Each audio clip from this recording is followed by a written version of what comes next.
পানী যোগান দিব নোৱাৰা জনস্বাস্থ্য কাৰিকৰী বিভাগৰ কাম নাই জিন্দাবাদ জিন্দাবাদ সংগ্ৰাম জিন্দাবাদ সংগ্ৰাম জিন্দাবাদ সংগ্ৰাম সমিতি জিন্দাবাদ আমি অভিযন্তা কাৰ্যালয়ৰ পৰা খুব বেছি 500 মিটাৰ আঁতৰতে আমাৰ ঘৰ হয়। আমাৰ সেইখিনিত আজিৰ পৰা প্ৰায় 15-20 বছৰ আগলৈকে খোৱা পানীৰ ব্যৱস্থা আছিলে। তাৰপিছত কিহৰ কাৰণে বন্ধ হৈ গ'ল পানী যোগান ব্যৱস্থা আমি গম নাপাওঁ। আজিলৈকে নতুন কোনো ব্যৱস্থা হোৱা নাই। আমাৰ ঘৰৰ পৰা খুব বেছি 100 মিটাৰ আঁতৰলৈকে মানুহে পানী পায়। সেইখিনিলৈকে পানী পাইপৰ ব্যৱস্থা আছে। তাৰ পিছৰখিনি আমি পানী পোৱা নাই।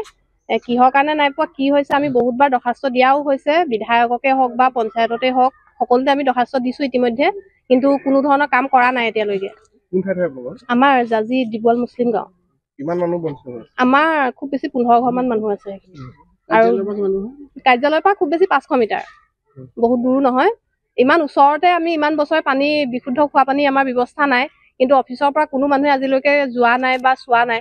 বিধায়ক ডাঙৰীয়াই আমাৰ সন্মুখৰ পৰাই তেওঁলোকলৈ ফোন কৰিছে, কাৰ্যকৰী বিষয়ালৈ ফোন কৰিছে, কিন্তু তেওঁলোকে তেতিয়াৰ পৰা ছাৰ্ভে কৰিবলৈ যোৱা কথা, কিন্তু আজিলৈকে যোৱা আমি দেখা নাই। কিহৰ কাৰণে যোৱা নাই, কিহৰ কাৰণে হেমাহি কৰি আছে তেওঁলোকে সেইটো আমি নাজানো।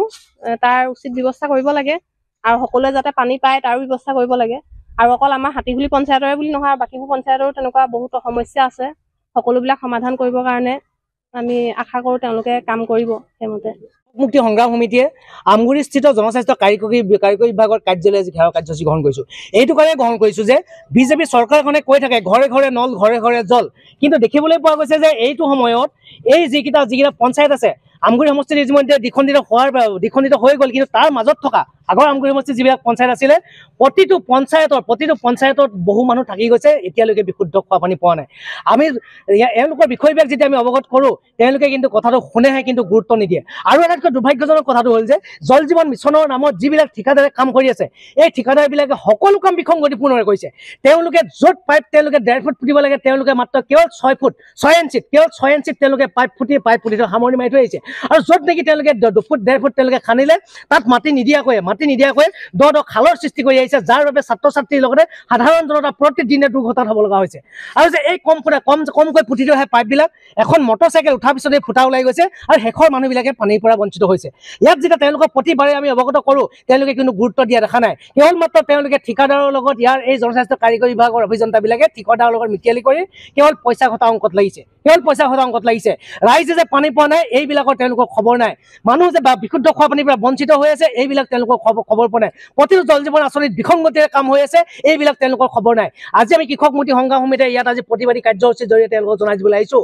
আৰু এই যিটো আমগুৰি সমষ্টি আগৰ যিটো আমগুৰি সমষ্টি আছে ইয়াত য'ত জল জীৱন আঁচনিৰ নামত কাম হৈ আছে প্ৰতিটো ঠিকাদাৰৰ লগত মিতিয়ালি বন্ধ কৰি য'ত বিসংগতিপূৰ্ণ কাম হৈ আছে তাত ভালকৈ কাম কৰক। আৰু য'ত কমকৈ তেওঁলোকে পাইপ পুতিলে সেই পাইপ উঠাই তেওঁলোকে দকৈ পাইপ পুতিব লাগিব। আৰু য'ত খাল হৈ আছে খাল সদি যি গাঁত হৈ আছে এই খালবিলাক পুতিব লাগিব।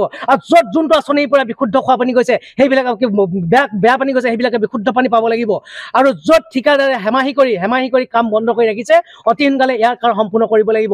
এই দাবীৰে আমি আজি আহিছোঁ, আমি স্পষ্টতা প্ৰদান কৰিম। অন্যথা কিন্তু এই দাবী যদি 1 মাহৰ ভিতৰত যদি তেওঁলোকে আমাৰ ৰাইজৰ সুবিধাৰ্থে কাম কৰি নিদিয়ে তেতিয়াহ'লে কিন্তু আমি কৃষক মুক্তি সংগ্ৰাম সমিতি আৰু ছাত্ৰ মুক্তি সংগ্ৰাম সমিতি কেতিয়াও বহি নাথাকে। ইয়াত থকা প্ৰতিজন বিষয়াৰ বিৰুদ্ধে আমি কৃষক মুক্তি সংগ্ৰাম সমিতি শিৱসাগৰ জিলা সমিতিত থকা প্ৰতিখন আঞ্চলিকৰ দ্বাৰা এখন এজাহাৰ দিয়াম। আৰু যিসকল দুৰ্নীতিগ্ৰস্ত ঠিকাদাৰ আচলতে মন্ত্ৰীৰ নেতৃত্বত হিমন্ত বিশ্ব শৰ্মাৰ নেতৃত্বত পীযুষ হাজৰিকাৰ নেতৃত্বত যিসকলে ইয়াত কাম কৰিবলৈ আহিছে তেওঁলোকৰ ইতিমধ্যে দেখা গৈছে তেওঁলোকৰ পাৰ্মিটো কেঞ্চেল কৰি দিয়া হৈছে। তাত 3বাৰকৈ কৰাৰ পিছতো কিন্তু তেওঁলোকে আমাৰ ইয়াত আহি কাম কৰিবলৈ আহিছে। আচলতে সেই দীঘল হাতৰ লগত মুখ্যমন্ত্ৰীৰ লগত মিতিয়ালি কৰি পেলাই এই যে কাম কৰিবলৈ আহিছে এই 2 নম্বৰী কাম কৰা ঠিকাদাৰবিলাকৰ বিৰুদ্ধেও আমি এজাহাৰ দিবলৈ বাধ্য। পানী যোগান দিব নোৱাৰা জনস্বাস্থ্য কাৰিকৰী বিভাগৰ কাম নাই জিন্দাবাদ সংগ্ৰাম জিন্দাবাদ সংগ্ৰাম সমিতি জিন্দাবাদ।